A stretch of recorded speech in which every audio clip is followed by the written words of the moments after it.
menjelaskan sejarah penggunaan kata Pancasila ini, dulu teman-teman ketika zaman Majapahit berkuasa di Indonesia, yang katanya wilayahnya luas banget tuh, se-Asia Tenggara ya, bahkan sampai ke Madagaskar, ada peninggalan-peninggalannya di Madagaskar yang menunjukkan bahwa mereka pernah ada di Madagaskar. Nah, pertanyaannya adalah bagaimana kehidupan Majapahit yang begitu multikultural dari Sabang sampai Merauke, bahkan sampai ke Filipina, bahkan sampai ke beberapa negara di Asia Tenggara saat ini ya. Kenapa mereka bisa tetap hidup rukun, akur? Ternyata Raja Hayam Wuruk dengan Mahapatihnya Gajah Mada menerapkan prinsip Pancasila, ya, 5 asas, 5 aturan yang dianggap baik, yang dianggap mulia, sehingga diterapkan, terjadilah kehidupan yang tertib saat itu. Dilarang maling, dilarang berzina, gitu ya, ada 5 nanti. Tapi tidak terlalu harus menghafal itunya sih, nggak usah. Nah, 5 sendi ini dijadikan dasar bagi masyarakat Majapahit saat itu dalam berkehidupan sehari-hari. Nah, secara historisnya seperti itu, teman-teman.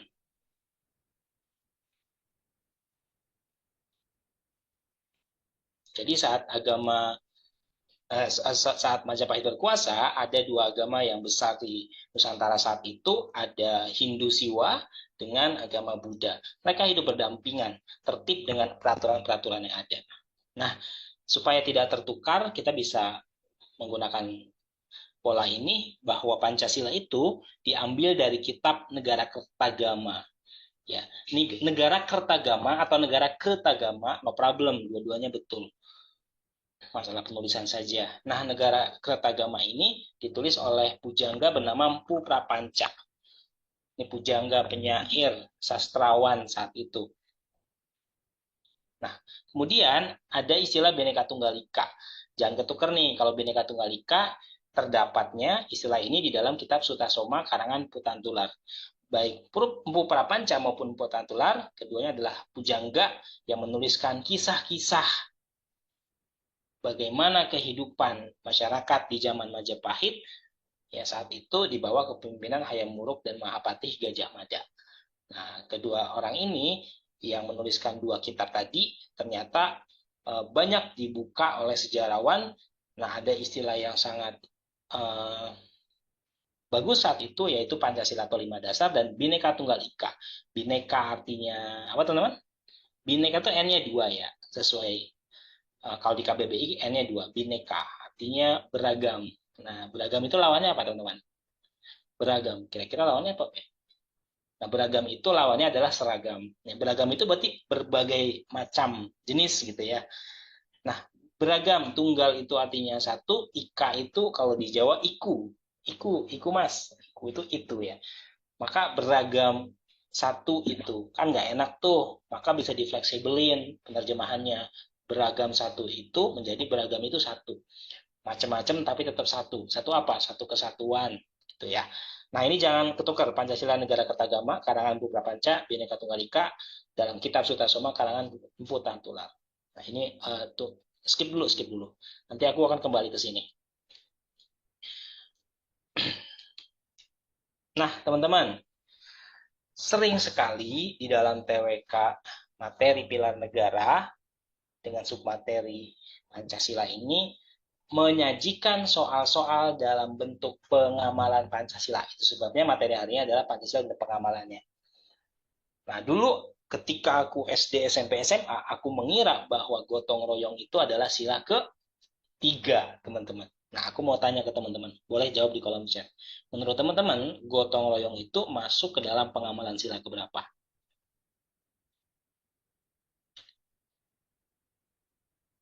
Yep.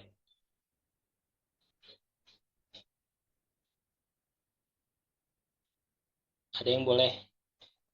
Ada yang mau jawab? Boleh, silakan. Ya, sila keberapa, teman-teman? Gotong royong nih.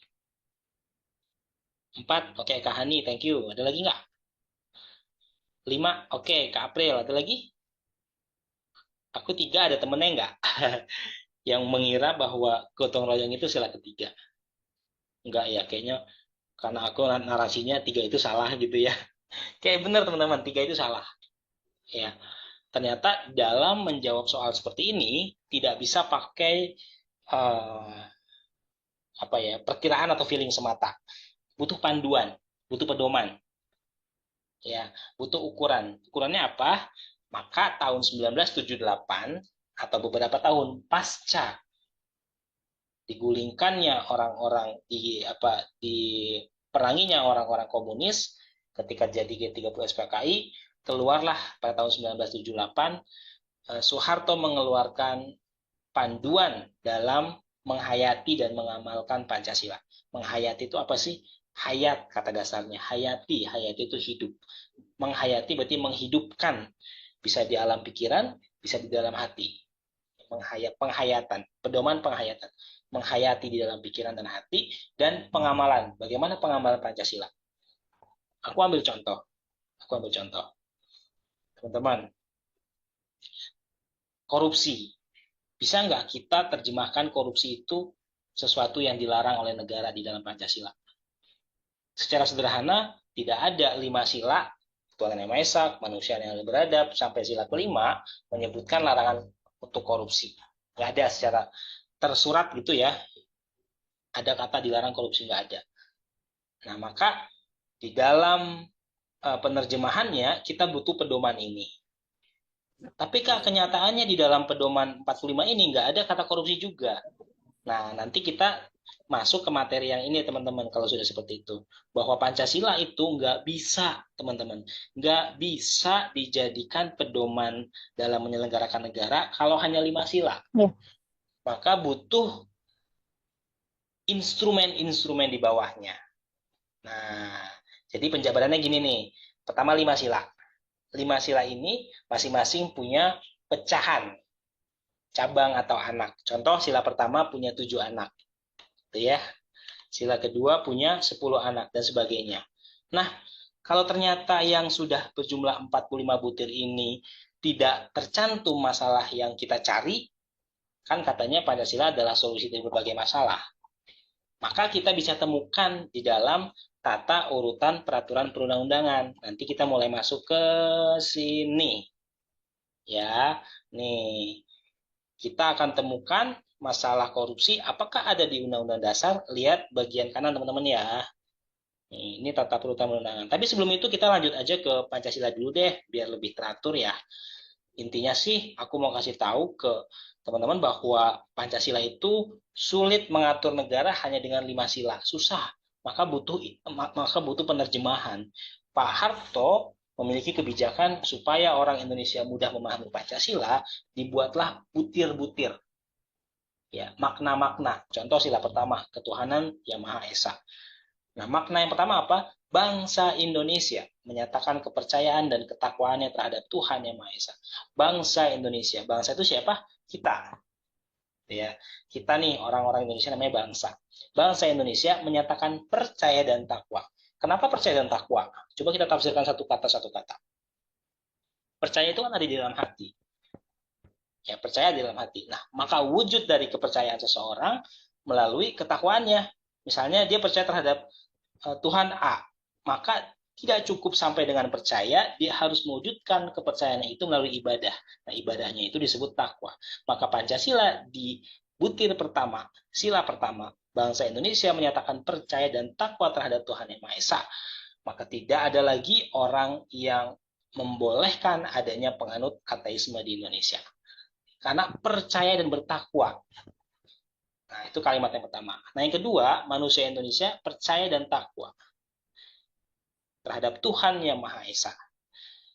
Sesuai dengan agama dan kepercayaan masing-masing menurut dasar kemanusiaan yang adil dan beradab. Kenapa sih, Kak? Harus pakai tambahan menurut dasar kemanusiaan yang beradab? Memangnya nggak bisa cukup sampai sini aja? Itu ya. Nah, ternyata di dalam percaya dan takwa itu butuh tetap memperhatikan nilai-nilai kemanusiaan. Ada orang ibadahnya rutin, setiap tahun dia pergi haji. Hajinya haji yang bayarnya mahal, haji eksklusif gitu ya. Tapi tetangganya ternyata miskin, nggak mampu untuk beli beras setiap hari. lapar perutnya. Maka kepercayaan dan ketakwaannya hanya untuk diri sendiri karena dia tidak memperhatikan nilai-nilai kemanusiaan. Nah, negatif yang lainnya misalnya dia percaya terhadap Tuhannya, kepercayaannya fanatisme berlebihan ya sehingga yang beda kepercayaan sama dia ya akan misalnya dibom, diteror, ditakut-takuti karena dia nggak memperhatikan nilai kemanusiaan. Maka Pancasila bilang apa? Kalau orang Indonesia itu bukan cuma percaya dan takwa terhadap Tuhannya ya sesuai agama masing-masing, tapi juga sesuai dengan kemanusiaan supaya nggak ada nilai kemanusiaan yang direnggut. Nah, jadi seimbang nih antara hubungan dia dengan Tuhannya juga dengan hubungan dia sesama manusia. Nah, yang ketiga, mengembangkan sikap hormat menghormati dan bekerja sama antar pemeluk agama dengan penganut kepercayaan yang berbeda-beda terhadap Tuhan Yang Maha Esa. Nah, teman-teman, aku mau sharing, ini tidak perlu dihafal sesungguhnya. Ya, kita kalau hafal gini, waktunya udah mepet, menjelang CPNS repot. Ya, kalau daya tampung otaknya fresh gitu, hafalin boleh. Tapi kata per kata nggak usah deh. Nah, ini masih bisa dikaitkan. Nah, kalau sila pertama ini, yang berisi 7 poin ini, aku kira masih satu paket gitu ya. Nggak ada butir-butir yang agak beda. Kayak tadi, gotong royong sila kelima ternyata, teman-teman. Kerjasama dengan bangsa lain, aku ulang, kerjasama dengan bangsa lain, ternyata sila kedua. Padahal bunyi sila kedua adalah kemanusiaan yang adil dan beradab. Nah ini kan seolah-olah kayak nggak sinkron, gitu ya. Tapi ini dibuat tahun 78, menyesuaikan kondisi saat itu. Nah kita coba bahas satu persatu aja. Yang keempat, membina kerukunan hidup di antara sesama umat beragama dan kepercayaan terhadap Tuhan Yang Maha Esa. Kelima, agama dan kepercayaan terhadap Tuhan Yang Maha Esa adalah masalah yang menyangkut hubungan pribadi manusia dengan Tuhannya. Nah ini artinya kita nggak boleh memaksakan, mendikte orang lain untuk sesuai dengan ajaran agama kita. Yang keenam, mengembangkan sikap saling menghormati, kebebasan menjalankan ibadah sesuai dengan agama dan kepercayaan masing-masing. Tenang teman-teman, nanti kita ada latihan soalnya. 7. Tidak memaksakan suatu agama atau kepercayaan terhadap Tuhan Yang Maha Esa kepada orang lain. Aku rasa ini masih aman sila pertama ya. Masih berkaitan dengan keagamaan, ketuhanan gitu ya. Toleransi baik yang seagama maupun yang beda agama. Nah, sila kedua kita masuk sekarang. Kemanusiaan yang adil dan beradab. Kemanusiaan. Nah, pertama, mengakui dan memperlakukan manusia sesuai dengan harkat dan martabatnya sebagai makhluk Tuhan Yang Maha Esa. 2. Mengakui persamaan derajat, persamaan hak dan kewajiban asasi setiap manusia tanpa membeda-bedakan suku, keturunan agama, kepercayaan, jenis kelamin, kedudukan sosial, warna kulit, dan sebagainya. Kak, kok bisa agama keluar lagi di sini? Tadi kan katanya agama sila pertama. Nah, konteks dari sila kedua yang berkaitan dengan agama adalah persamaan derajatnya. Aku ambil contoh, ada tukang, ada penjaga warung misalnya, penjaga toko. Ada orang beli, yang datang satu agama mayoritas, yang satu datang agama minoritas. Kalau pelayanannya dibedakan, berarti dia melanggar sila kedua. Nah, seperti itu contohnya teman-teman. Persamaan derajat artinya semua dalam kesetaraan. Bukan sama ya. Setara dengan sama itu beda. Setara itu ya satu level. Ya nggak ada yang lebih tinggi, nggak ada yang lebih rendah. Tapi kalau sama kan sama. Nah, maksudnya apa? Kalau setiap agama sama, ya sekarang gue Hindu, besok gue Buddha, besok lagi gue Katolik dan sebagainya. Nah, kalau agama sama, ternyata konsepnya bukan sama tapi setara. Itu ya, dalam bernegara konsep agama adalah kesetaraan. Nah, berikutnya mengembangkan sikap saling mencintai sesama manusia. Mengembangkan sikap saling tenggang rasa dan tepa selira. Tenggang rasa itu menghormati orang lain, menghargai orang lain. Tepa selira itu tidak menyakiti perasaan orang lain. Bahasa Jawa nih tepa selira. Mengembangkan sikap tidak semena-mena terhadap orang lain. Menjunjung tinggi nilai-nilai kemanusiaan, ya misalnya perang Ukraina dengan Rusia, perang Israel dengan Palestina, bagaimana sikap kita ketika terjadi hal-hal yang berkaitan dengan kemanusiaan. Nah ini diatur di sila kedua. Gemar melakukan kegiatan kemanusiaan, bantu korban bencana misalnya. Berani membela kebenaran dan keadilan. Ini yang berkaitan dengan kemanusiaan. Bangsa Indonesia merasa dirinya sebagai bagian dari seluruh umat manusia. Nah, ini agak susah dihafal ya, karena kalau yang lain kan kayaknya dinalar, wah ini otomatis sila kedua kalau yang lain. Tapi kok poin 9 ini agak beda. Nah, teman-teman, ini juga sebenarnya masih berkaitan dengan kemanusiaan. Maksud dari poin 9 adalah bangsa Indonesia itu kan kita nih. Kita merasa diri kita ini sebagai bagian dari seluruh umat manusia. Ketika ada saudara kita di belahan bumi lain merasakan kelaparan, penderitaan, menjadi korban perang, maka sebagai sebuah bangsa, sebagai bagian dari seluruh umat manusia, kita merasakan keperihan dan kepedihan itu. Itu yang dimaksud dari poin 9 sila kedua. Lanjut, mengembangkan sikap hormat, menghormati, dan bekerja sama dengan bangsa lain. Nah, ini juga agak susah mungkin ya, karena ternyata di dalam kemanusiaan itu termasuk juga menghormati dan bekerja sama dengan bangsa lain. Bekerja sama contohnya Indonesia dengan Jepang bekerja sama dalam teknologi kendaraan listrik. Indonesia dengan Cina kerjasama dalam pembuatan kereta cepat. Nah, ternyata kerjasama dengan bangsa lain itu termasuk ke dalam sila kedua, teman-teman ya. Poin ke-10. Bekerja sama dengan bangsa lain. Next, sila ketiga. Mampu menempatkan persatuan, kesatuan, dan kepentingan keselamatan bangsa dan negara sebagai kepentingan bersama di atas kepentingan pribadi dan golongan. Jadi kalau sudah urusannya persatuan-kesatuan, tinggalkan untuk kepentingan pribadi, tinggalkan kepentingan golongan tertentu nih. 2. Sanggup dan rela berkorban untuk kepentingan negara dan bangsa apabila diperlukan.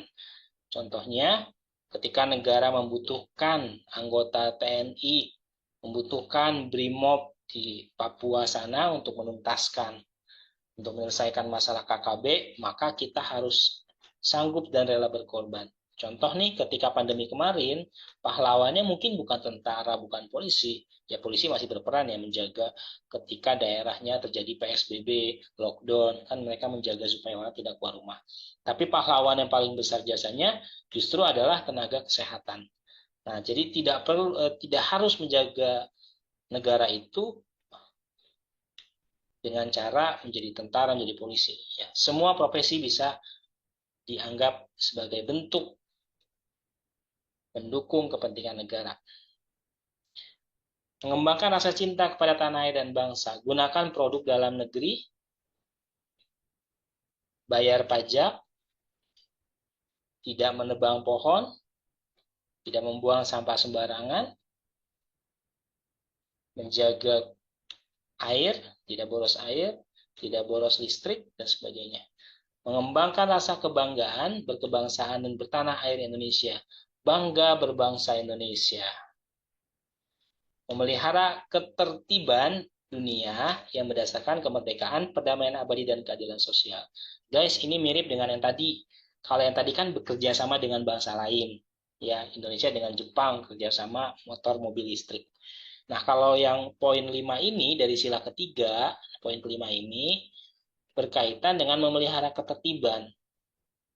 Nah, kita kerjasama dengan Jepang misalnya dalam upaya menjaga kestabilan politik di Laut Cina Selatan. Laut Cina Selatan tahu teman-teman ya, yang menjadi area konflik atau sengketa antara Cina dengan negara-negara di Asia Tenggara. Nah, ketika Indonesia bekerja sama dengan Jepang, berarti ini kan upaya memelihara ketertiban negara. Upaya memelihara ketertiban dunia. Maka ini masuk sila ketiga. Tapi kalau kerjasamanya dalam selain memelihara ketertiban dunia, kerjasama ekonomi, kerjasama hukum, kerjasama dalam pendidikan, gitu ya, itu termasuk ke dalam sila kedua tadi.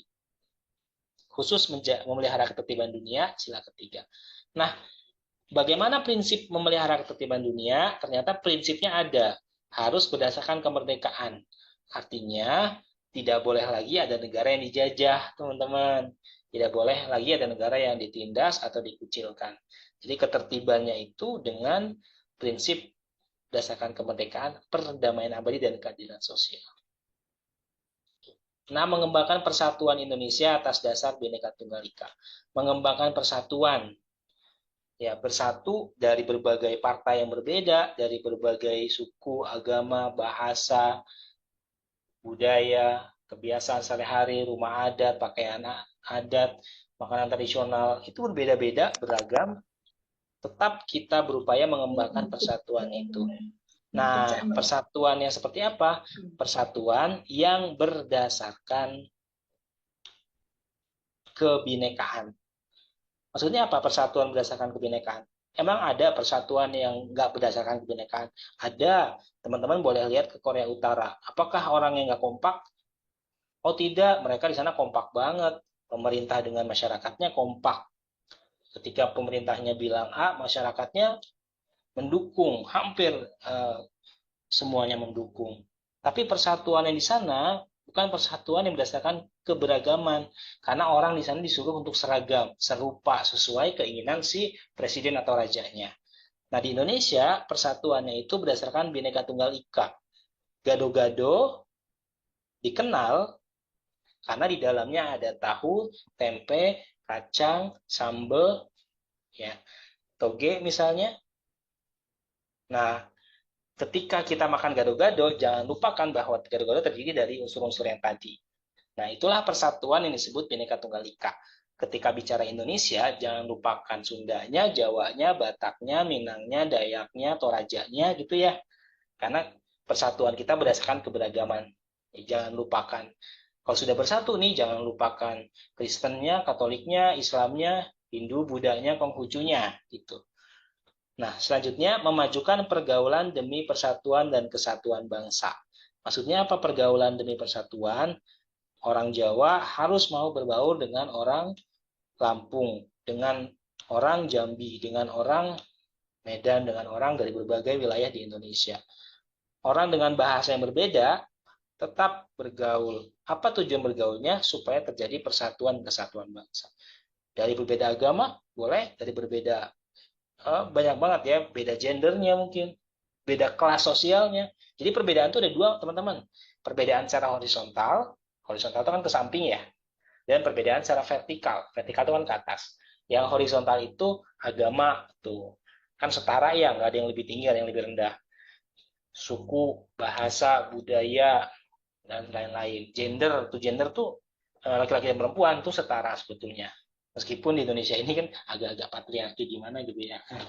Nah, perbedaan secara vertikal, keberagaman secara vertikal, ada keberagaman pendidikan, ada keberagaman jabatan, ada keberagaman kelas ekonomi. Ini kan terjadi juga di masyarakat kita. Nah, oke, yang perlu digarisbawahi dari sila ketiga adalah sila ketiga ini berbicara mengenai cinta tanah air dan rela berkorban. Gitu ya. Adapun yang agak berbeda hanya di poin 5 nih, memelihara ketertiban dunia.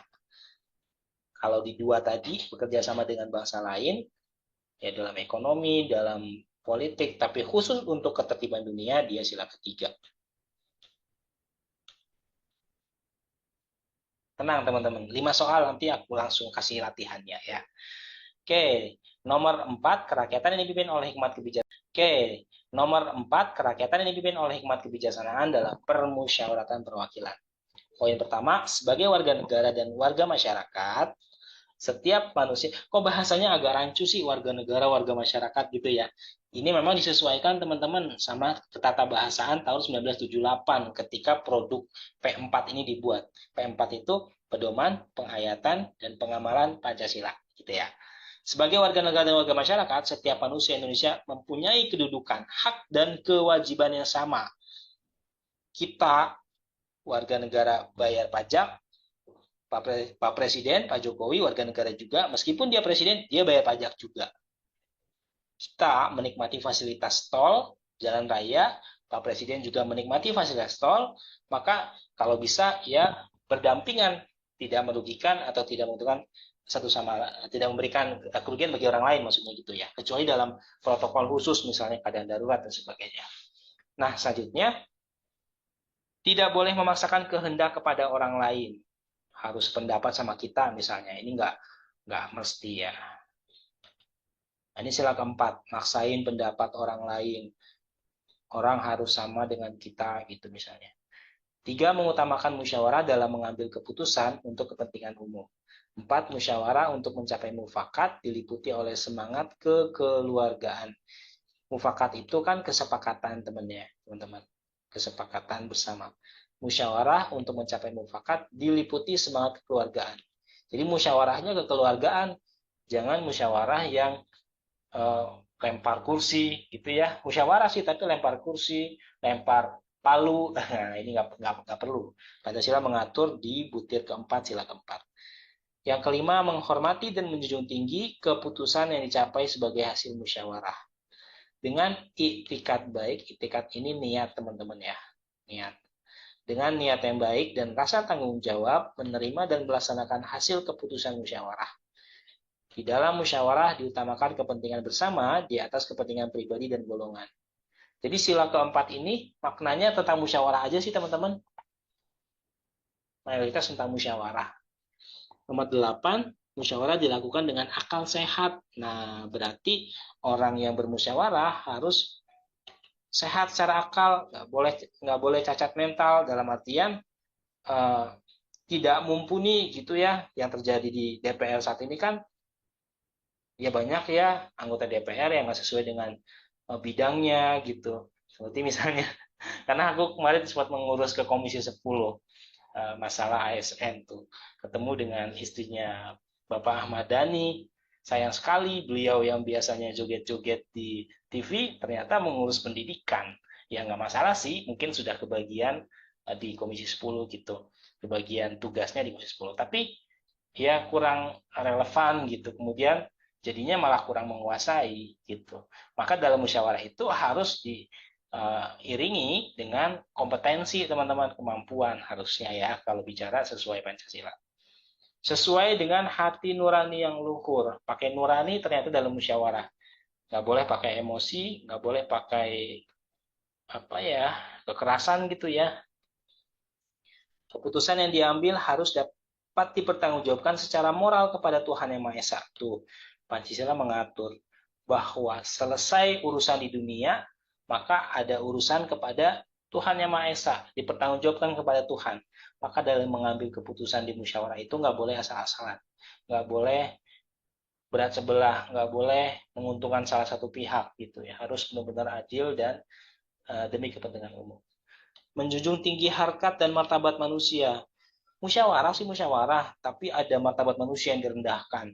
Misalnya pembangunan apa namanya kawasan industri yang di mana tuh, yang di Batam itu ya, ternyata ada masyarakat adat yang terusir, yang terbaru di Papua. Nih berarti kan dia di Papua ya, yang all eyes on Papua apa ya. Jadi musyawarah dalam mengambil keputusannya, tapi tidak menjunjung tinggi martabat manusia. Orang terusir dari tanah leluhurnya. Selanjutnya, nilai-nilai kebenaran dan keadilan mengutamakan persatuan demi kepentingan bersama. Memberikan kepercayaan kepada wakil-wakil yang dipercayai untuk melaksanakan permusyawaratan. Nah, kita sudah memilih para anggota DPR yang saat ini duduk, maka kita berikan kepercayaan kepada mereka, kepada beliau untuk melaksanakannya demi kepentingan bersama. Yang terakhir sila kelima, ini agak banyak jebakan-jebakannya sila kelima sih. Ya teman-teman kalau bisa poin-poin pentingnya diingat-ingat. Misalnya nih, poin pertama, mengembangkan perbuatan yang luhur yang mencerminkan sikap dan suasana kekeluargaan. Perbuatan yang luhur yang mencerminkan sikap dan suasana kekeluargaan. Contoh nih, misalnya di umat Islam ketika mau Ramadan atau bulan puasa, ada saudara atau tetangga datang ke rumah kita, nganterin makanan, terus makan bareng. Di Betawi namanya apa ya, saya lupa tuh. Makan bareng itu kan suasana kekeluargaan. Nah, ternyata itu contoh dari sila kelima, teman-teman. Bukan sila keempat. Mengembangkan perbuatan luhur yang mencerminkan sikap dan suasana kekeluargaan. Dan kegotong royongan, gitu ya, termasuk gotong royong. Misalnya ada tetangga yang sakit, kita jenguk bareng-bareng, kita semangatin dia, kita bawain buah, gitu ya. Maka ini bagian dari pengamalan sila kelima. Nah, berikutnya, mengembangkan sikap adil terhadap sesama. Kak, aku bingung jujur deh. Sila kedua ada adil juga di dalam butir-butirnya. Sila keempat juga ada adil. Nah, boleh dicek nanti ya. Sila kelima juga ada. Nah, gimana cara membedakannya? Kalau sila kedua memang ada kata adil. Kita lihat nih. Kita buktikan aja langsung ya. Memang benar ada kata adil nih. Nih, poin ke-8. Berani membela kebenaran dan keadilan. Sila keempat, poin ke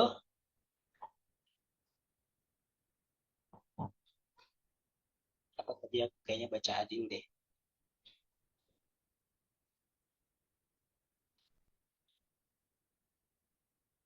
Nah, poin ke-9 nih, kebenaran dan keadilan. Nah, bagaimana cara membedakan 2, 4, dan 5? Kalau 2 itu keadilan dalam kemanusiaan. Keadilan dalam kemanusiaan.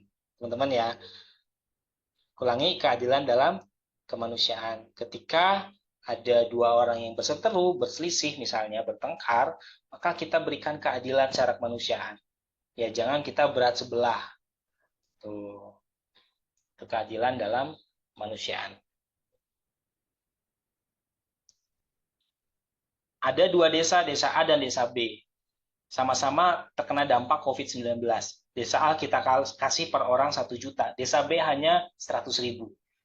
Nah, ini tidak adil secara kemanusiaan. Ya. Nah, sedangkan kalau keadilan di sila keempat berkaitan keadilan dalam musyawarah.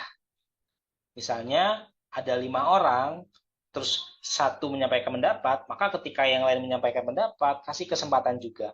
Ini bagian dari keadilan dalam bermusyawarah. Gitu ya. Kalau konteksnya musyawarah sila keempat, kalau konteksnya kemanusiaan sila kedua. Nah, bagaimana dengan sila kelima? Sila kelima juga tadi kita temukan ada kata keadilan. Poin kedua, mengembangkan sikap adil terhadap sesama. Adil secara sosial. Aku ambil contoh nih. Ya, aku ambil contoh. Adil secara sosial itu ketika orang dapat merasakan pendidikan bagus di kota, sementara di desa orang sulit mendapatkan fasilitas pendidikan yang bagus. Ini tidak mencapai keadilan sosial. Ya, adil secara sosial. Kemudian bisa juga kita ambil contoh keadilan sosial. Jadi keadilan sosial ini banyak, teman-teman. Keadilan sosial dalam bidang pendidikan, dalam bidang hukum, dalam bidang ekonomi, dalam bidang sosial budaya. Ini kan keadilan semua nih.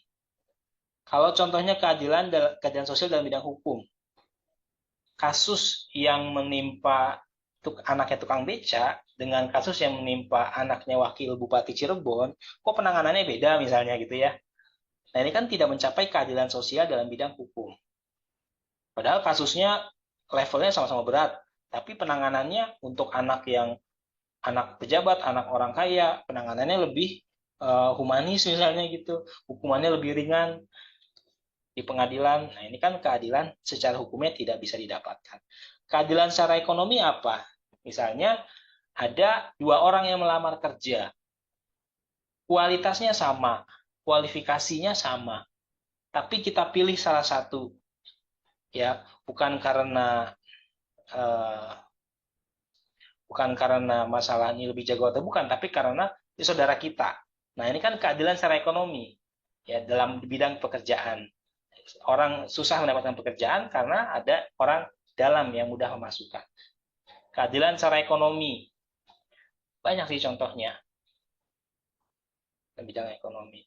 Izin tambang diberikan untuk Ormas A, Ormas B mau mengelola tambang, nggak dibolehin sama pemerintah. Ini kan keadilan secara ekonominya nggak dapet ya.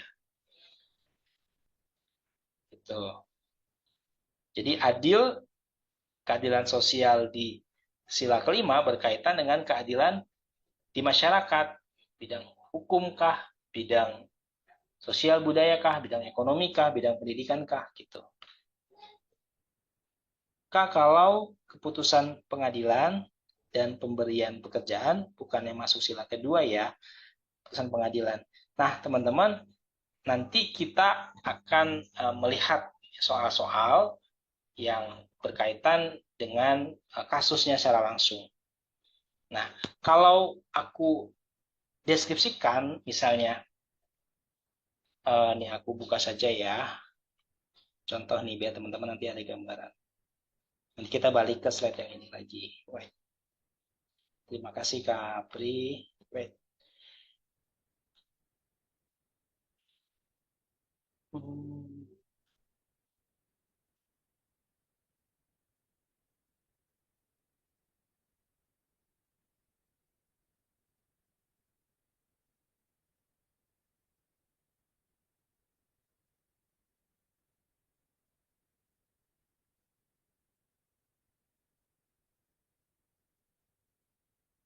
Nah, ini aku ambil contoh. Belum ya.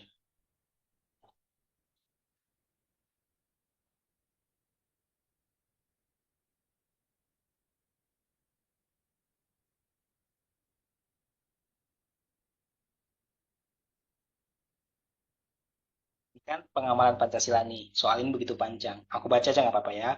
Merkuri adalah zat yang berbahaya jika terkena kulit, tertelan, bahkan terhirup manusia. Merkuri adalah zat yang biasa digunakan dalam dunia pertambangan emas. Di Gunung Pongkor, Bogor, terdapat bekas tambang ilegal yang pernah dikelola masyarakat sekitar dan kini sudah tidak beroperasi. Ditemukan di sekitar lokasi tambang, masyarakat yang mengalami gejala terkena zat merkuri. Gejala yang ditimbulkan mulai dari berubahnya respon syaraf, gangguan ginjal, gagal pernapasan, fungsi mental menurun, peradangan rongga mulut, kulit terkelupas, bahkan mati rasa pada sekujur tubuhnya layaknya kelumpuhan. Masyarakat sekitar menjadi sakit-sakitan karena terkontaminasi zat berbahaya ini. Saat itu pencemaran zat merkuri terjadi melalui aliran sungai. Melihat dampak penggunaan merkuri terhadap masyarakat patut disesali dan menjadi pelajaran tentang bahayanya zat merkuri. Oke, teman-teman, boleh dijawab sebelum kita diskusi jawabannya. Apakah belum di-share?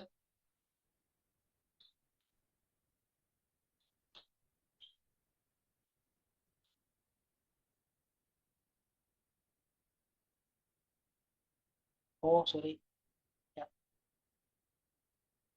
Ini boleh dijawab dulu deh. Nah,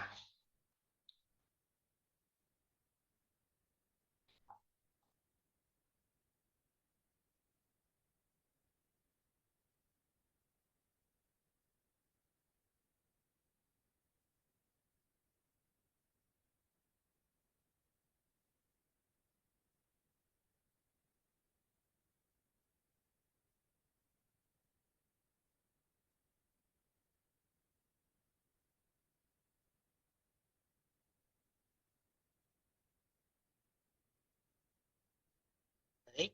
Teman-teman, sudah ada yang jawab nih. Aku cut ya, nggak apa-apa. Ini sudah dua jawaban, jawabannya E. Boleh tahu nggak kenapa teman-teman jawabannya E? Pasti punya alasan dong. Kata kuncinya deh, sehingga teman-teman jawab E itu apa? Gitu. Karena jawabannya sesungguhnya adalah, kita lihat, B. Nah, boleh teman-teman kasih alasan dulu pemahaman teman-teman terkait soal ini. Kata kuncinya apa sehingga menjawab E?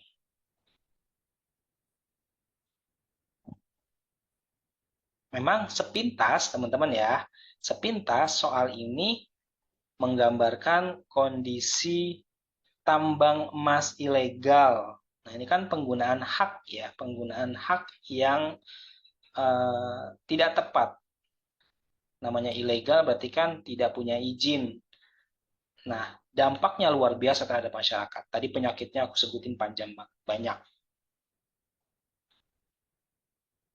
Yes, ada kata merugikan orang lain. Lalu kenapa jawabannya justru sila kedua? Nah, di dalam menjawab soal seperti ini, kita usahakan melihat konteks apa yang menjadi bahasan dominan di dalam narasinya. Kalau konteksnya adalah dampak dari penggunaan merkuri, ya, dampak kemanusiaan yang ditimbulkan, yaitu penyakit-penyakit yang jumlahnya banyak tadi, maka mestinya jawabannya kedua. Tapi kalau konteks bacaan, kalau narasi bacaan mengarahkan kepada pelanggaran dalam menggunakan hak milik yang dapat merugikan orang lain, maka sila kelima. Itu ya. Nah, teman-teman bisa cermati, dari narasi ini kita akan ambil kesimpulan.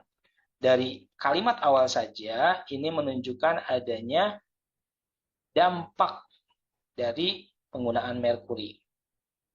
Lebih dominan membahas dampaknya lagi, bukan kepada pelanggarannya. Nah, oke teman-teman. Keep dulu, karena aku punya satu soal lagi yang akan memperjelas. Nah, ini. Silakan, dijawab dulu.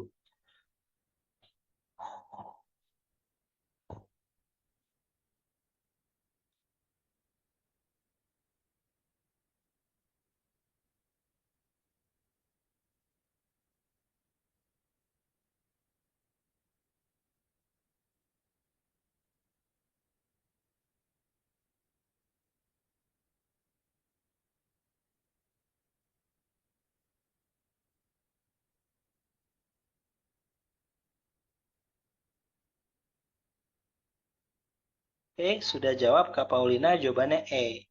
Kita lihat kuncinya.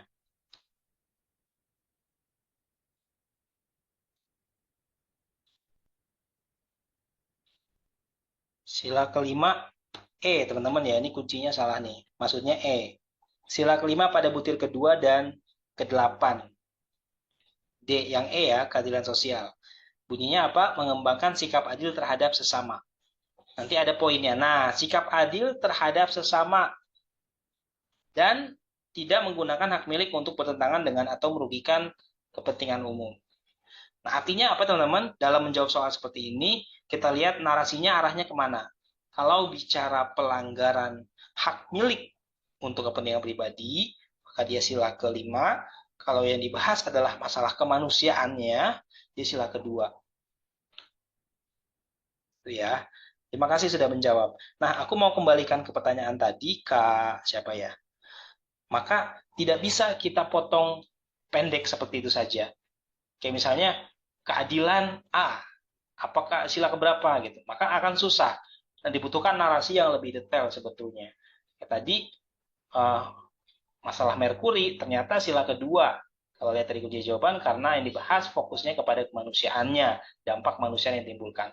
Tapi kalau bicara mengenai hak miliknya, salah guna, ya yang menyalahi penggunaan yang seharusnya, yang dibahas adalah itunya, maka itu sila kelima. Nah, kita lanjut dulu, teman-teman. Kayak yang tadi, sila kelima kita belum tuntas ya.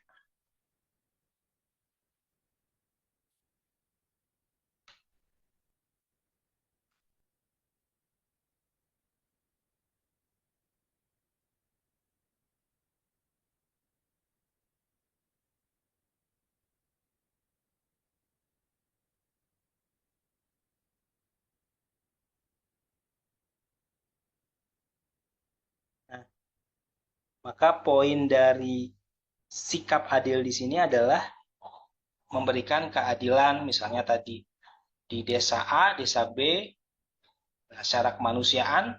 Kenapa masalah kemanusiaan pandemi tapi beda penanganan? Ini kan kemanusiaan.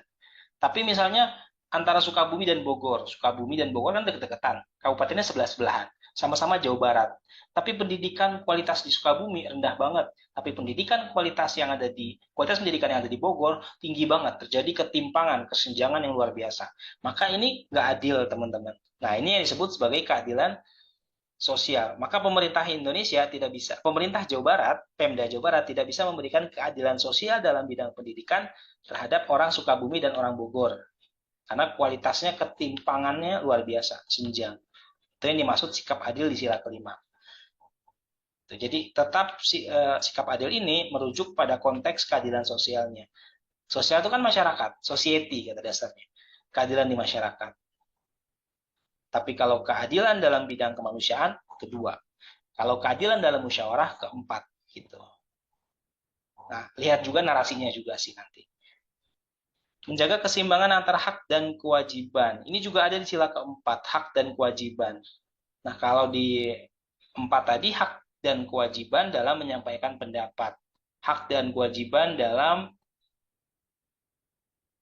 mematuhi atau bertanggung jawab terhadap hasil keputusan.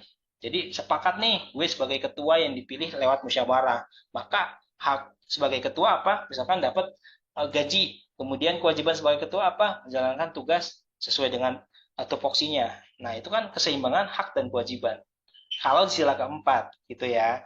Nah, karena ini sila kelima, keseimbangan antara hak dan kewajiban yang berkaitan dengan keadilan sosial. Nih, apa kira-kira teman-teman? Hak dan kewajiban dalam bidang keadilan sosial. Si A mempekerjakan si B. Si B ini bekerja sebagai karyawan dari si A. Ada transaksi ekonomi di situ, teman-teman. Maka A dan B punya hak dan kewajiban masing-masing. Gitu ya.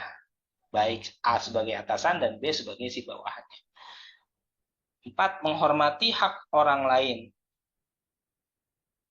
Suka memberi pertolongan kepada orang lain agar dapat berdiri sendiri. Ini memberikan misalnya modal, bantuan tenaga, bantuan ide, gitu ya, supaya orang bisa berdiri sendiri secara ekonomi. Nah, yang keenam, tidak menggunakan hak milik untuk usaha-usaha yang bersifat pemerasan terhadap orang lain. Kita punya sesuatu yang bisa digunakan untuk memeras orang lain, maka itu dilarang di sila ke-6. Di sila kelima, poin ke-6. Ketujuh, tidak menggunakan hak milik untuk hal-hal yang bersifat pemborosan. Teman-teman, ternyata boros itu dilarang di sila ke-5 ini. Dan gaya hidup mewah. Ini nggak boleh juga. Tidak menggunakan hak milik untuk bertentangan dengan atau merugikan kepentingan umum.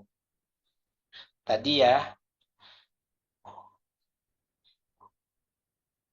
misalnya dalam pengelolaan hutan, kita punya hak guna usaha mengelola hutan industri. Kayu-kayunya bisa kita jual. Sebelum buka lahan kita bakar karena biaya membuka lahan dengan dibakar itu murah daripada dengan menebang, dengan membersihkan, dengan meratakan, butuh modal yang besar. Nah, itu kan hak milik. Hak guna usaha yang diberikan pemerintah dalam pengelolaan hutan itu kita salah gunakan untuk merugikan kepentingan umum karena dampaknya bisa bikin kebakaran meluas, polusinya luar biasa, gitu, kerusakan alamnya luar biasa, hewan-hewan pada mati, gitu ya. Maka ini sila kelima. Suka bekerja keras, suka menghargai hasil karya orang lain yang bermanfaat bagi kemajuan dan kesejahteraan bersama. Ini copyright teman-teman ya, hasil karya. Nggak boleh ditiru, nggak boleh diduplikasi sesuai dengan aturan undang-undangan. Suka melakukan kegiatan dalam rangka mewujudkan kemajuan yang merata dan berkeadilan sosial. Kemajuan yang merata ini tadi. Karena ketimpangan pendidikan antara Sukabumi dan Bogor, maka masyarakat Sukabumi protes ke pemerintah daerah Jawa Barat. Nah, hasilnya adalah Jawa Barat membuka sekolah-sekolah baru yang bagus dan merenovasi sekolah-sekolah yang rusak misalnya. Ini kan wujud pemerataan. Nah, ini bagian dari sila kelima. Itu ya, teman-teman ya.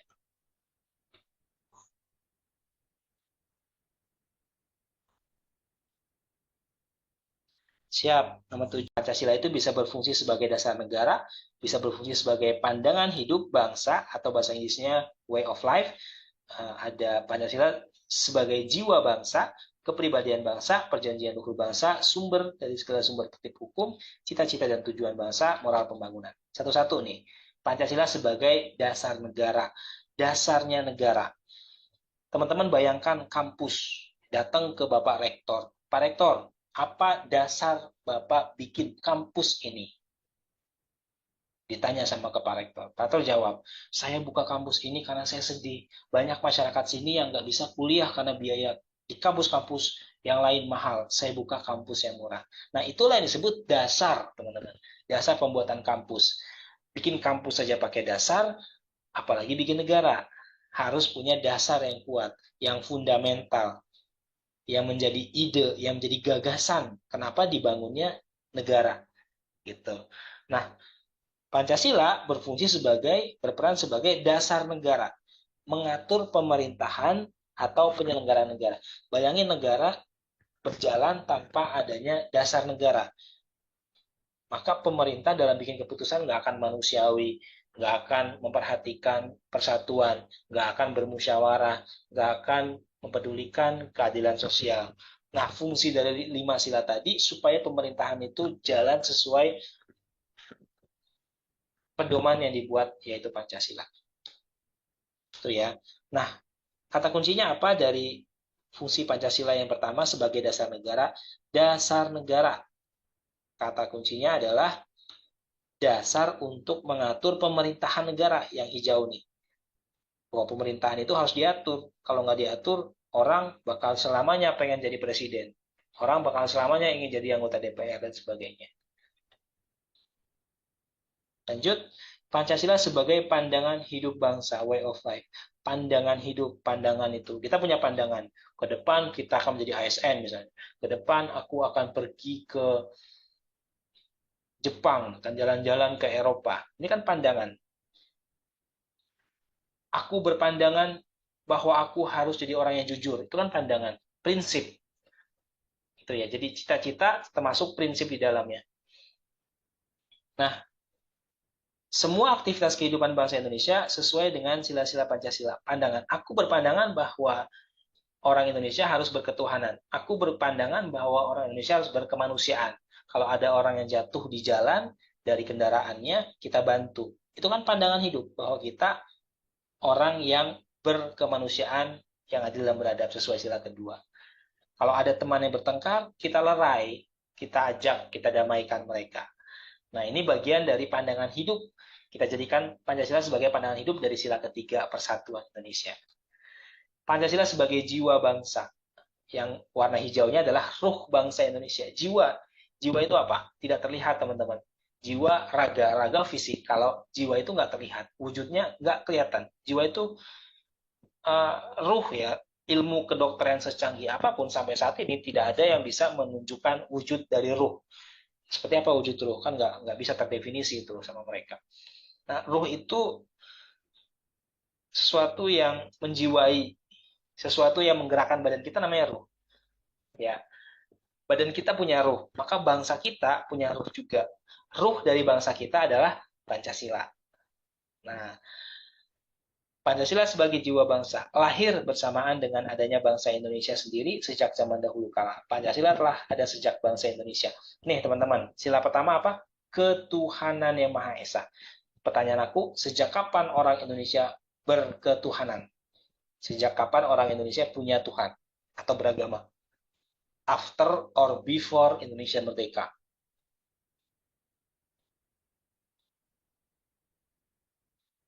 Before kan, sebelum Indonesia merdeka pun, sebelum adanya 5 sila yang disahkan di sidang BPUPKI tanggal 18 Agustus, orang Indonesia sudah berketuhanan. Apa buktinya?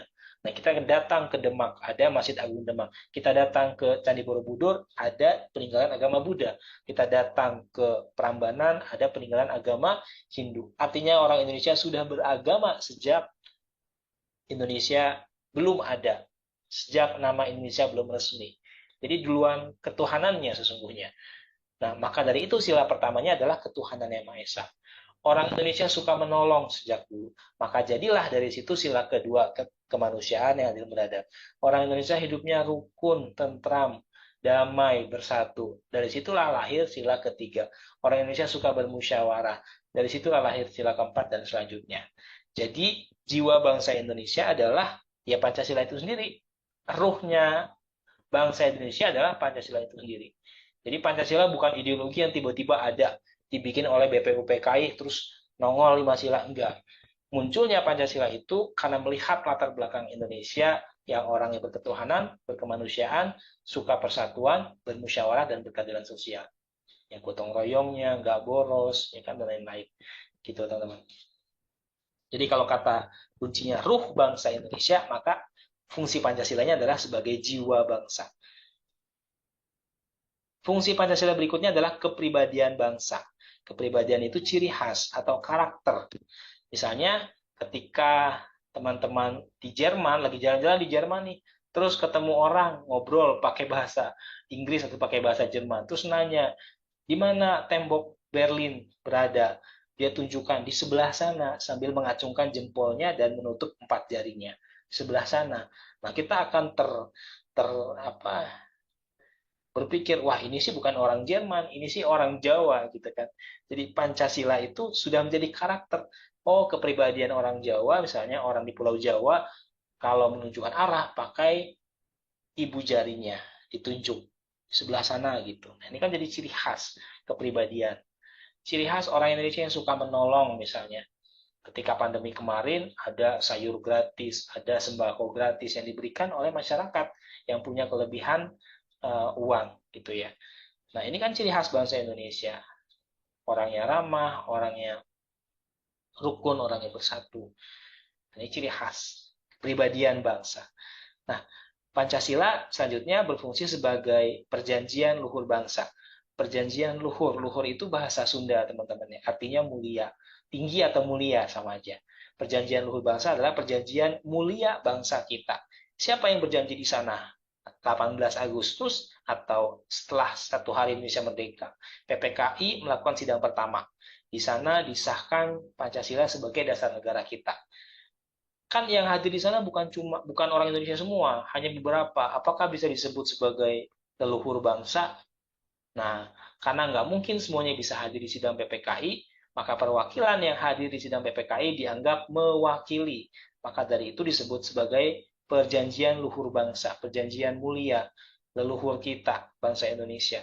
Bahwa Pancasila dijadikan kesepakatan saat itu. Ketuhanan, kemanusiaan, persatuan itu kesepakatan bersama. Nah, kalau kalimatnya seperti itu, narasinya begitu, maka Pancasila sebagai perjanjian luhur bangsa. Berikutnya, Pancasila sebagai sumber dari segala sumber tertib hukum. Tadi udah ya. Ketujuh, Pancasila sebagai cita-cita dan tujuan bangsa. Nah, kalau kita tanya, cita-cita bangsa kita apa sih? Masa sih kita nggak punya cita-cita bangsa Indonesia ini, negara Indonesia ini? Nah, untuk melihat cita-cita kita, bisa lihat di pembukaan UUD alinea kedua. Bunyinya, dan perjuangan pergerakan kemerdekaan itu telah sampailah kepada saat yang berbahagia dengan selamat sentosa mengantarkan rakyat Indonesia ke depan pintu gerbang kemerdekaan negara Indonesia yang merdeka. Nah, jadi cita-cita kita menjadi negara yang merdeka, yang bersatu, berdaulat, adil, dan makmur. Kemudian, apa sih tujuan negara kita, tujuan bangsa kita? Tujuan kita ada di alinea keempat pembukaan Undang-Undang Dasar.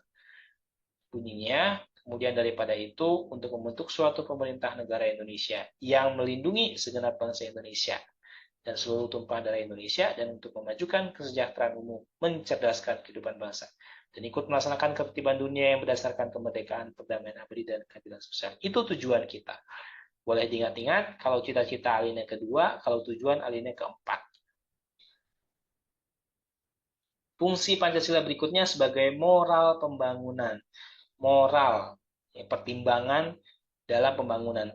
Maksudnya apa? Dalam pembangunan ekonomi kek, pendidikan kek, hukumnya kek, pembangunan kesetaraan gender kek, pembangunan politik kek, semuanya harus merujuk kepada moral Pancasila. Maka nggak boleh ada pembangunan ekonomi yang mengesampingkan ketuhanan. Nggak boleh ada pembangunan ekonomi yang mengesampingkan kemanusiaan, yang membuat pecah belah di sila ketiga. Yang dilakukan tidak secara musyawarah sila keempat. Yang dilakukan tidak berkeadilan sosial, ketimpangan ekonomi yang luar biasa. Nah, ini pelanggaran dari Pancasila. Karena fungsi Pancasila sesungguhnya adalah moral pembangunan. Moral pembangunan. Jadi ukuran, tolok ukur. Kalau mau mengukur pembangunan kita, lihat Pancasilanya, 5 sila ini. Apakah pembangunan kita sesuai dengan ketuhanannya, manusianya, sampai keadilan sosial? Harusnya sesuai. Nah, ini kembali ke yang tadi. Oke, teman-teman. Oke, ini habis. Jawaban teman-teman ada di kita lihat ini kata kuncinya adalah pemerataan teman-teman ya. Kawasan industri yang semestinya ada kampus-kampus permesinan ternyata sulit ditemukan di daerah tersebut. Maka ini berbicara mengenai pemerataan pembangunan, pemerataan dalam pendidikan gitu ya. Nah, jawabannya E. Gimana cara mencocokkannya? Kita lihat ke sini tadi. Nah, ada di butir keberapa poin tadi menurut teman-teman? Dari sila kelima masuk butir yang mana?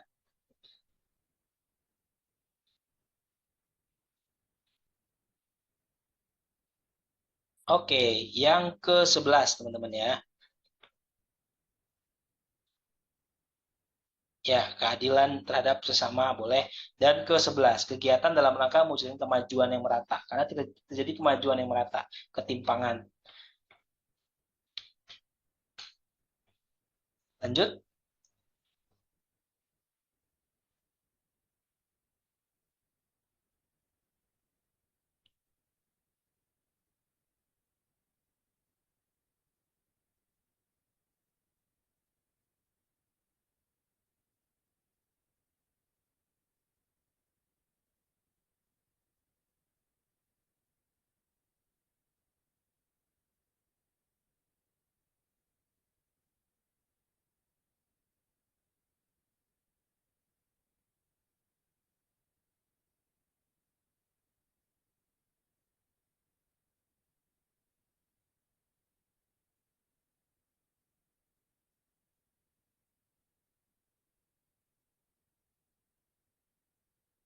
Ya, ada jawaban B, kemudian C. Kita lihat. Doni Artono mengalami cedera engkel karena salah mendarat setelah berusaha memblok serangan dari pemain voli Kamboja. Pemain berusia 24 tahun tersebut tidak bisa berjalan dan harus dibopong oleh rekan-rekannya keluar lapangan. Pertandingan ini adalah partai final antara Timnas Voli Indonesia melawan Timnas Voli Kamboja pada ajang SEA Games 2023 cabang olahraga voli putra. Pada pertandingan ini Doni dan kawan-kawan berhasil memenangkan pertandingan. Cedera dalam upaya membela nama baik negara. Ini terdapat di sila ketiga, teman-teman. Butir ke 2. Sanggup dan rela berkorban untuk kepentingan negara. Kepentingan nama baik negara dalam bidang olahraga. Rela berkorban meskipun cedera engkel tadi ya. Nah, lanjut ke soal berikutnya.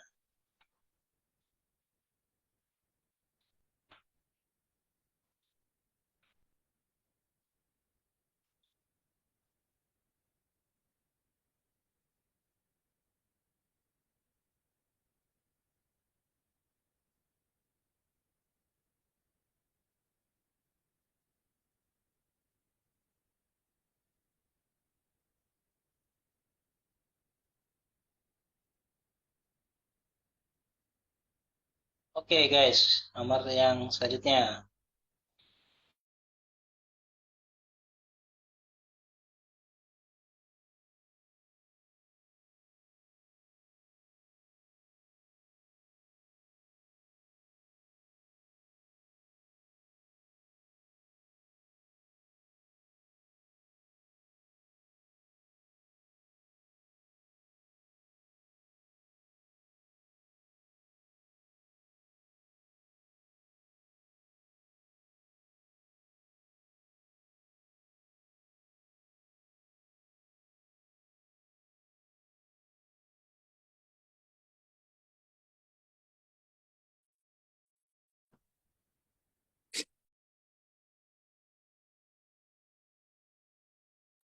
Ya, ini masih serupa dengan yang tadi ya.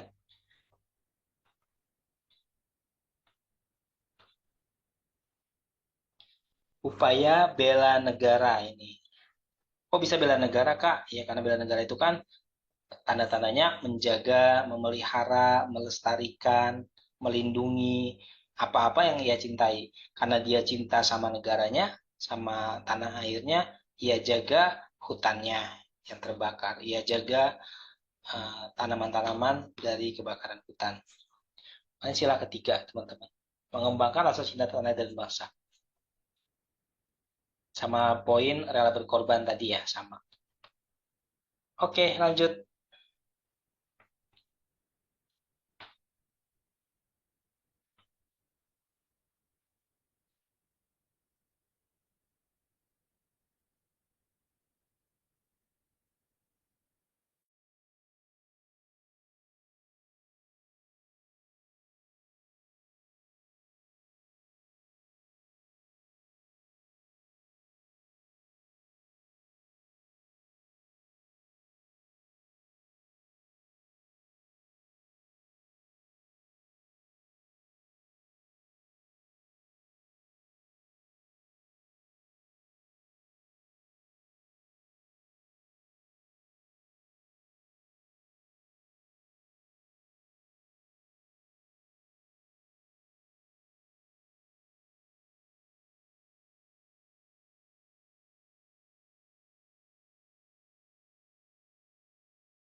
Baik, teman-teman jawab B semua. Kita lihat kuncinya. Ya, B, teman-teman. Pengeroyokan tidak sesuai dengan sila kedua yang berbunyi mengembangkan sikap tidak semena-mena terhadap orang lain. Dan butir berikutnya ada menjunjung tinggi nilai-nilai kemanusiaan. Nah, kalau seperti soalnya seperti ini enak sebenarnya teman-teman, karena ada berdasarkan kasus tersebut perilaku main hakim sendiri tidak sesuai. Nah, ada perilaku main hakim sendiri. Tapi kalau berdasarkan kasus tersebut tidak sesuai dengan nilai Pancasila, kita akan bingung. Bisa jadi yang dimaksud adalah yang ini, warga langsung menghajar si pencuri. Berarti warga tidak melakukan musyawarah, warga tidak menyerahkan kepada pihak yang berwajib. Nah, bisa jadi nanti arahnya ke sila keempat. Nah, berhubung soal ini jelas, kata kuncinya adalah perilaku main hakim sendiri. Nah, ini kan melanggar sila kedua. Maka jawabannya yang B. Lanjut.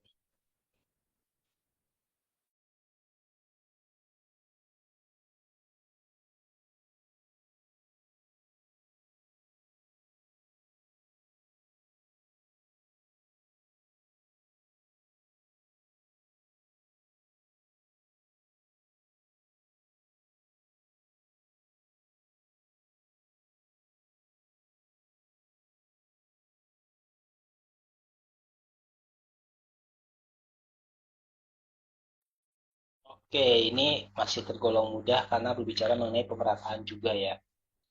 Oke, aman lah. Lanjut saja. Nah, ini kita ke materi berikutnya. Atau latihan dulu deh, aku kasih soal ke teman-teman. Ya, nanti boleh teman-teman menyiapkan memo di handphonenya, menjawab satu persatu pertanyaan saya tanpa melihat nilai Pancasila, tanpa melihat butir-butir yang 45 tadi ya. Nah, ini aku mau share screen dulu. Jadi kita matengin di ini dulu saja, 45 butir ini. Nah, nomor satu, silakan nanti dijawab. Teman-teman boleh dicatat di buku atau di apa memo HP masing-masing. Nanti kita bahas. Pertama, soal pertama ini, contohnya adalah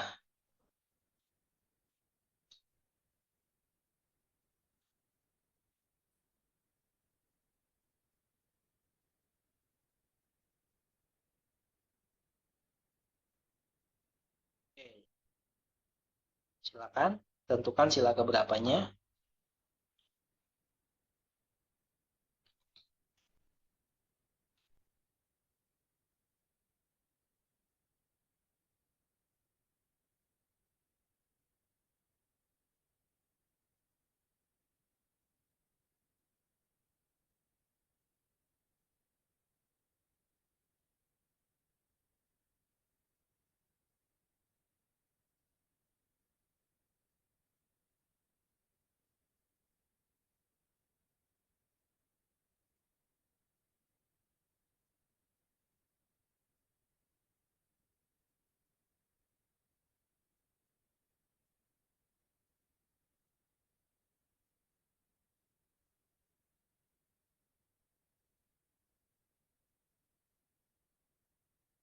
Yuk, teman-teman dijawab. Lanjut.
Oke, teman-teman, sudah jawab semuanya?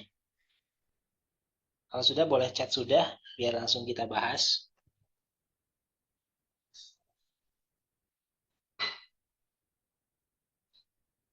Ya sudah kali ya. Nanti teman-teman koreksi sendiri, kira-kira betulnya atau salahnya berapa. Eh, atau aku kasih waktu kali ya, 2 menit cukup mungkin. Kan soalnya pendek-pendek juga. 2 menit dari sekarang, teman-teman boleh dikerjakan.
Oke, sudah ya. Nah, pertama, bangsa Indonesia menjalin hubungan diplomatik dengan Filipina. Diplomatik kan hubungan kerjasama yang dilakukan oleh dua negara, namanya diplomatis ya. Nah, karena tidak dijelaskan hubungannya ini berkaitan dengan menjaga ketertiban dunia, maka otomatis ini adalah penjabaran dari sila kedua. Contoh dari sila kedua. Bangsa Indonesia menjalin hubungan diplomatik dengan Filipina. Kerjasama dengan bangsa lain gitu ya tadi. Sila kedua poin ke-10, butir ke-10. Nomor 2, dalam rapat dengar pendapat, tokoh masyarakat itu keluar ruangan karena marah. Maka ini sila keempat. Oke Kak, dia udah kirim. Makasih Kak. Ya, sila keempat betul banget. Berkaitan dengan rapat, diskusi, musyawarah itu sila keempat. Ketiga, Sony menghabiskan stok makanan di rumahnya padahal mestinya makanan itu untuk 1 bulan. Ini contoh sila kelima. Bersikap boros. Nomor 4, Andi ditugaskan menjaga perbatasan darat antara Indonesia Malaysia demi keamanan negara. Ini sila ke-3 ya teman-teman, bela negara. Butirnya adalah sanggup dan rela berkorban untuk kepentingan bangsa dan negara apabila diperlukan.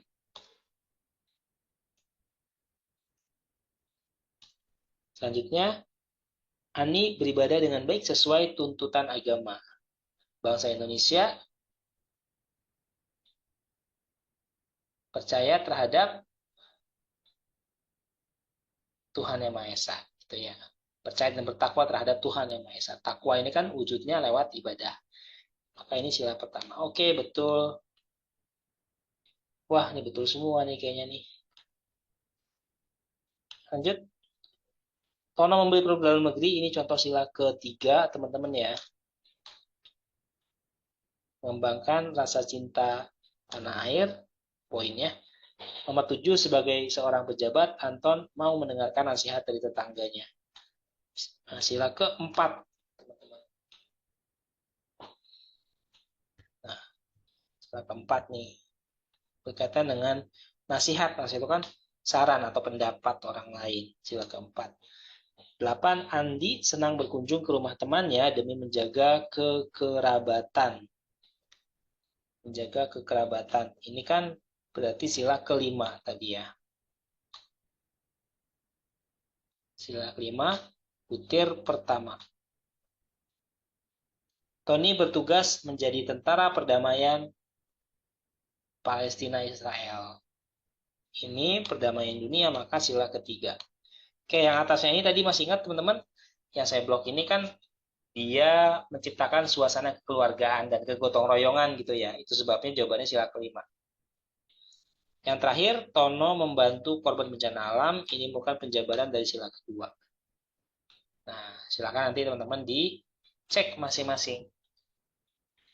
Oke, teman-teman, kurang lebih seperti itu untuk materi pengamalan nilai-nilai Pancasila.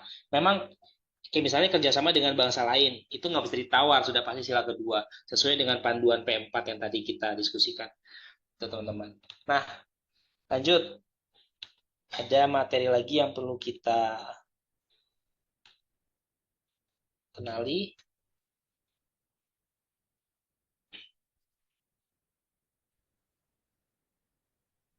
Ini teman-teman, ini nggak kalah penting.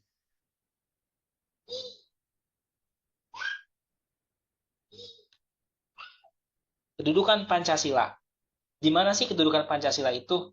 Ya, ada di mana kedudukan Pancasila? Tadi di awal aku kasih contoh. Apa iya Pancasila melarang untuk korupsi? Padahal nggak ada tuh tersurat atau tertulis di Pancasila tentang korupsi. Kan satu ketuhanan yang Esa, dua kemanusiaan. Nggak ada ya secara tersurat. Nah, maka Pancasila tidak bisa dengan mudahnya dijadikan pedoman negara. Butuh instrumen, butuh alat teman-teman untuk menjabarkan Pancasila yang hanya 5 ini ke dalam peraturan yang banyak. Aku ambil contoh, di setiap rumah atau kawasan teman-teman pasti ada peraturan, misalnya tamu wajib lapor 1 kali 24 jam, tamu wajib lapor 2 kali 24 jam. Kan nggak mungkin peraturan yang seperti ini dibuat sebagai dasar negara. Di Pancasila ditulis, kan nggak mungkin. Maka akan ada juta-jutaan, berjuta-juta, beribu-ribu peraturan di Indonesia. Nah, untuk mempermudahnya, peraturan itu dibuat berjenjang. Yang ada di sebelah kanan teman-teman, ini disebut sebagai sumber hukum. Nih, aku garisin sebentar. Nah, dari sini ke sini disebut sumber hukum. Tadi aku contohkan. Apa sumber hukumnya orang dilarang korupsi? Kita nggak temukan di Pancasila. Kita nggak temukan di Undang-Undang Dasar. Kita nggak temukan di TAP MPR. Nah, kita baru bisa menemukannya di undang-undang, namanya Undang-Undang Tipikor atau Tindak Pidana Korupsi. Nah, itu artinya secara tersirat memang Undang-Undang Dasar, TAP MPR juga mungkin tidak secara langsung menyinggung. Nah, maka lebih lengkapnya akan dijelaskan di dalam Undang-Undang Tindak Pidana Korupsi. Secara khusus undang-undang ini membahas mengenai korupsi. Misalnya di DKI Jakarta ada himbauan dilarang ada yang namanya parkir liar, dilarang parkir liar. Gitu. Nah, perda itu, peraturan itu adanya di perda provinsi.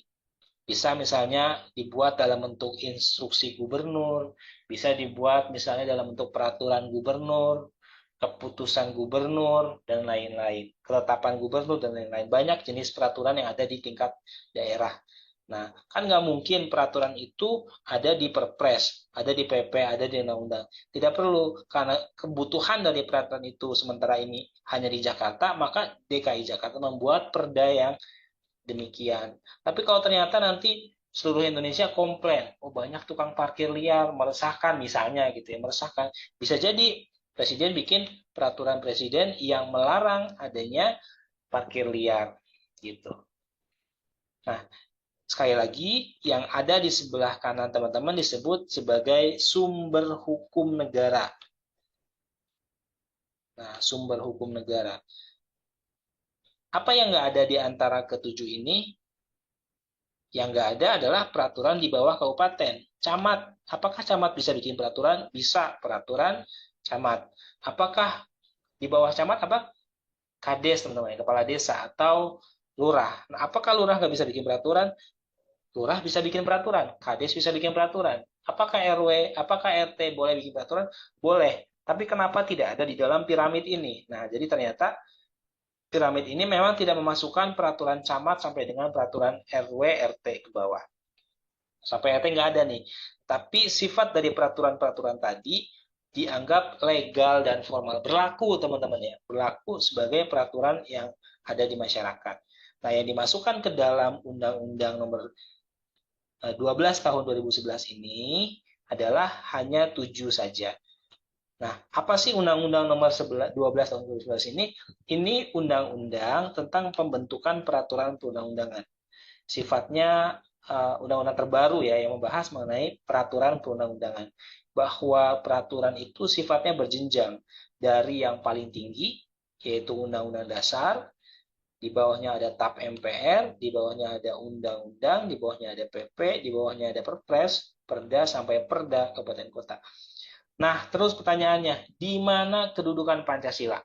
Di antara 7 tadi tidak ada satupun Pancasila masuk ke dalamnya. Memang tidak, karena Pancasila bukan sumber hukum. Nah, sementara yang di sebelah kanan teman-teman ini disebut sumber hukum. Pancasila bukan sumber hukum. Pancasila adalah sumbernya sumber hukum. Maksudnya apa? Pancasila itu nilai-nilainya masuk ke dalam setiap atau tiap-tiap sumber hukum. Contoh nih, TAP MPR. Di TAP MPR ada tahun 99 itu, TAP MPR tahun 99 membahas mengenai larangan komunisme, diatur secara tegas. Ya, apa-apa saja yang berkaitan dengan komunisme itu sudah dilarang. Nah, apakah di Pancasila nggak ada? Ada di sila pertama, ketuhanan yang Maha Esa tadi, di butir pertama. Bangsa Indonesia menyatakan percaya dan takwa terhadap Tuhan yang Maha Esa. Nah, tapi tidak menyebutkan istilah komunisme sebagai sebuah ideologi. Maka butuh peraturan di bawahnya, instrumen atau alat di bawahnya yang mengatur mengenai komunisme. Adanya di TAP MPR. Nah, Kak, aku mau nanya, kalau di TAP MPR ada peraturan nggak boleh ada komunisme. Apakah boleh misalnya ada suatu daerah di Indonesia, anggap saja Jawa Timur misalnya gitu ya, di Jawa Timur ada sekolah, nama sekolahnya SKI misalnya, Sekolah Komunisme Indonesia. Apakah boleh? Nah, jelas nggak boleh. Peraturan yang berjenjang ini dari atas sampai ke bawah ini, di bawah tidak boleh bertentangan yang ada di atasnya. Perda provinsi tidak boleh bertentangan dengan Perpres, tidak boleh bertentangan dengan PP, Undang-Undang Perpu, TAP MPR, Undang-Undang 45. Jadi berjenjang dan saling berkait dan tidak bertentangan. Gitu teman-teman. Harus sinkron antara satu dengan yang lainnya. Sekali lagi, kedudukan Pancasila adalah sumbernya sumber hukum. Jadi kalau mau bikin undang-undang, rujukannya adalah Pancasila, 5 sila. Misalnya apa? Mau bikin undang-undang omnibus law tentang tenaga kerja, undang-undang cipta kerja misalnya, biar katanya nggak ada pengangguran, berkurang jumlah pengangguran. Maka rujukannya harus ke Pancasila. Sila pertama, ketuhanan yang Maha Esa. Dalam proses membuka lapangan kerja, tidak boleh mengesampingkan ketuhanan. Kemanusiaan yang adil dan beradab dalam pembukaan lapangan kerja harus mementingkan kepentingan kemanusiaan. Yang ketiga, harus mementingkan persatuan.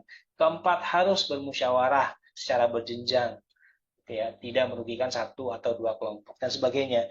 Jadi undang-undang itu dibuat untuk mengatur kehidupan di masyarakat, tapi rujukannya tetap Pancasila sebagai sumber dari segala sumber hukum, teman-teman ya. Termasuk di Perpres, termasuk di Perda provinsi gitu ya. Nggak boleh ada perda yang melanggar kemanusiaan. Kayak yang di Papua tadi, suku yang tergusur, yang terusir karena dibangun sawit di sana, ditanami sawit, perkebunannya, hutannya, maka perda yang dibuat atas izin pengelolaan hutan itu harus dipertanyakan karena melanggar nilai-nilai kemanusiaan. Gitu. Apa rujukan sehingga nggak boleh melanggar kemanusiaan? Pancasila sebagai sumber dari segala sumber hukum. Di sekolah, di kampus, di rumah sakit, apa rujukan dalam bikin peraturannya? Rujukan bikin peraturan di sekolah harus sesuai Pancasila.